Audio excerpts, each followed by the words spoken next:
The book by Dennis Merritt Jones called When Fear Speaks, Listen, The Seven Messengers of Fear. And if you don't read one book this year, you should read this one. And you're going to hear about it this month. I don't generally talk in a series, but I don't think I can do this justice in one experience. Remember back in the day. When was that? When was back in the day? But remember back in the day when you went to the club. We going back to the day when you were at the club. And you know, after you entered the club and you got your refreshment, you would find your place by leaning against the bar. Am I the only one? And as you would look, because see, you needed a cool spot by which to lean against, because you had to look at what was in the club. And you didn't want to look around and gawk, so you would slowly, as you lean on the bar. Not that I ever did this. This is a story somebody told me. I will tell you this, in that time, I was a professional dater. I could date like you would never believe. I could do it. You believe me? And as you look across the room as you lean on the bar, you see if you catch anyone's eye or if anyone catches yours. Have you been here? I've been here. Now, you know you probably will lose track of them because your friends will show up or their friends will show up, and after a while, you kind of lose track of who you made eye contact with. But fortunately, there was always an anticipation to have because Donna Summer would sing Last Dance. And you knew this was your last chance for love. So I didn't really have to say anything. I could just catch the attention of the other person and say, and nod. And you knew to meet me on the dance floor. Am I the only one? Mm-hmm. So the great thing about Donna Summer and The Last Dance is it started off slow. So you had no choice but to slow dance with the person you just engaged from across the room. You either had to slow drag, slow dance, or social with the person from across the room. And the term that you use is an indication of your generation, by the way. Slow drag was what it was in Detroit. Now, the thing is that because it was slow, you had to put your arms around the waist of the person that you were dancing with. Now, as you did this, the question is, who is going to lead this dance?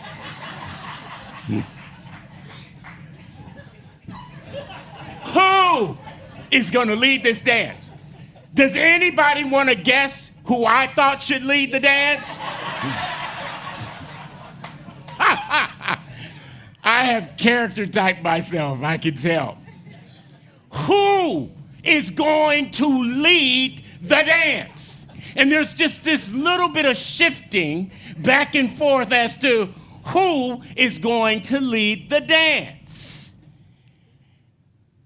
Is fear leading the dance in your life? Is the fear leading the dance in your life?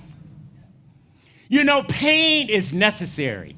It is necessary to let us know that something is wrong. It's just a signal to let us know that something is wrong. And fear indicates that we think that we are going to lose something. Something that we have attached to that brings us happiness. No judgment here. I got my own set of attachments. and I'm never going to tell you what they are. But fear is like that. When you think you're going to lose something, the fear just rises. And I don't know about you, it just kind of boils a little bit on the inside. Fear is this primal energy that we experience that has created all of the problems down through time. Every war has started based on fear. Every act of violence has, as a result of fear. Selfishness and greed, what is behind all of it is fear, a 4-letter word. And it has created this collective understanding that we should just get out of what we're in. So we have described fear as false evidence appearing real, or forget everything and run. That is what we do. But sometimes you can't run, and you have no choice but to dance with the fear. But who is going to lead the dance? Fear has its own physiology. We respond totally different in fear than we do to anything else. What happens is our higher functions freeze, and our reptilian brain kicks in, and we are brain dead, incapable of making a good decision because our higher function has left the room. And we operate only out of fight or flight. It's just the way it is. It's the way we were constructed. It's the way that keeps us alive. When we are terrified, the reptilian brain, the lower function, for those of you who are offended because I say you got a reptilian brain, they're your lower functions. It is reptilian, though. Just saying. But you cannot be mindful. It is difficult when your brain freezes for you to be mindful about the circumstance that you're in. That you are now being led around by fear. You are not leading the dance. We respond to this condition all the same way, all of us. We have been conditioned to flee from the fear. And it only gives it room for it to take control of our lives. Fear is leading the dance. And when fear shows up with 7 friends in disguises. Those friends are anger and worry, judgment, selfishness and shame, loneliness and uncertainty. And behind fear, and each one of those disguises, is the fear. So when you behave this way, let's be clear, you are operating in fear. Fear is leading the dance, and you are following. So I quote from Madame Curie. Now, the reason why I quote from her is she was the scientist in the 1800s that discovered plutonium. And it just, of course, now there's radioactivity. We didn't know anything about it before then. And she discovered it, and she said, but her response was, nothing in life is to be feared, only to be understood. Now is the time to understand more that we might fear less. So you need to understand that you are dancing with fear, and fear is leading the dance. But fear, I do not believe, is our enemy. I believe it is a messenger to get our attention because it indicates for us and recognizes within us that whatever is being threatened is important to us and we have an attachment. No judgment, it's just the way that it is. In denial, thinking that we can outrun it, that we can outrun the fear. And how do we run? We run to the medicine cabinet, we run to the liquor store, we run to the refrigerator, and I run to Amazon. Which is down the street, and if I order it at 10 o'clock at night, it is on my porch at 4 a.m. So my gratification comes pretty fast. But it only provides us with temporary belief. And so that's the problem with temporary belief. It is only temporary. So what are you going to do with the fear? There is wisdom hidden in the fear. It lets you know who's leading the dance, whether we're leading the dance or fear. The author says he encourages us to view fear not as a barrier, but as an invitation to introspection. What is going on inside of us? That's the only question you need to ask when you're in fear. What is going on inside of me? Because it reveals our deepest desires and the things that we long for, that we believe we may lose. Your entire life is all about perception. We can all be in the same situation and have a different opinion about what happened. It will happen here this morning. There are some of you that hear things that I did not say, but you obviously needed to hear it. There will be people that will hear what I say. There will have people, all kinds of people will have all kinds of different experiences because it's based on your perception. It makes no difference what we deliver. It is about your perception. So perception controls and determines everything. It is how we give meaning and understanding to the circumstances that we have in our life. I heard a story once about a city that was flooded. The water was rolling in. The adults ran to higher ground, and the children got out their surfboards.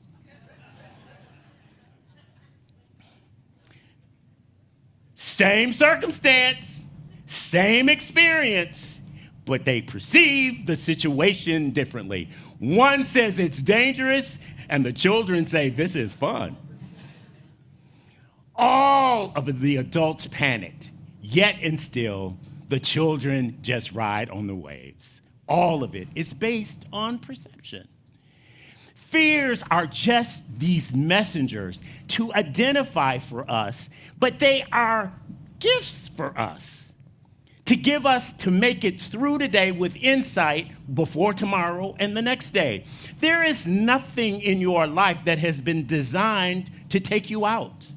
It has all been designed to work together for your good. And we have to believe that when fear is leading the dance. It's all about moving toward this life worth living. And what is a life worth living? You understand your purpose and your meaning, and you have your relationship with your higher power.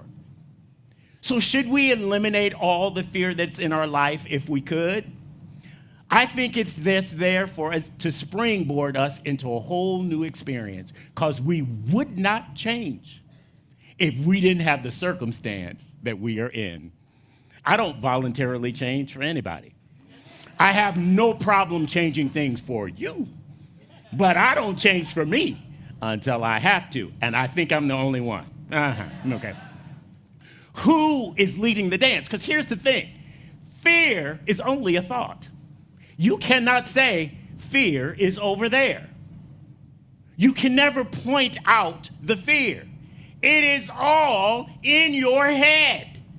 And if it is in your head, you are in control of how you experience it. It's in your head. The circumstance triggers something in us, but the fear is on the inside. You don't create my fear. My fear is in me, and your fear is in you. That's what triggers it. So how do we deal with this? How do we handle it all? See, how do we deal with fear? Because eventually, if you're not in fear today, it will show up at some point. Well, how do you deal with the fear? Should you forget everything and run? Or should you face everything and rethink? And my point this morning is that you face it. You face everything and rethink. Because remember this, all things work together for our good. All things work together for our good. And if God is for us, who can be against us? So this God thing, okay? This God thing has to do all about what you think the divine is. When I think of the divine, I think about the thing itself, infinite intelligence, one power, divine love, creator, God, the sustainer of the universe. So there is nothing that comes in my life that is stronger than my idea of the divine.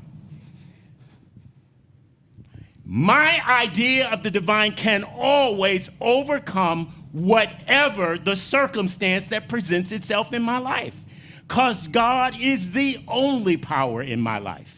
Nothing from without can touch the perfect life within.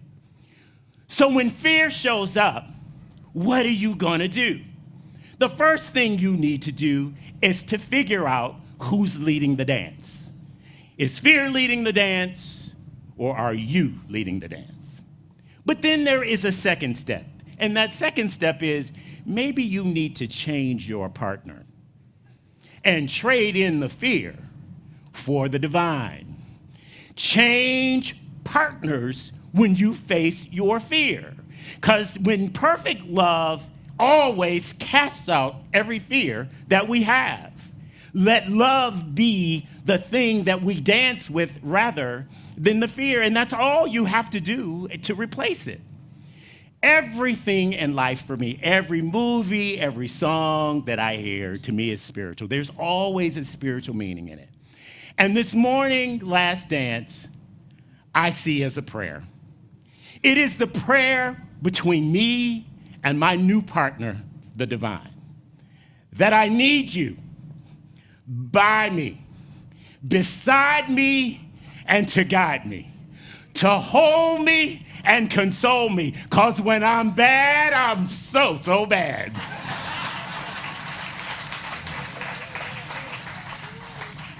What are you going to do with your fear? Lead the dance and change your partner. Because what is in you is more powerful than anything against you. And so it is.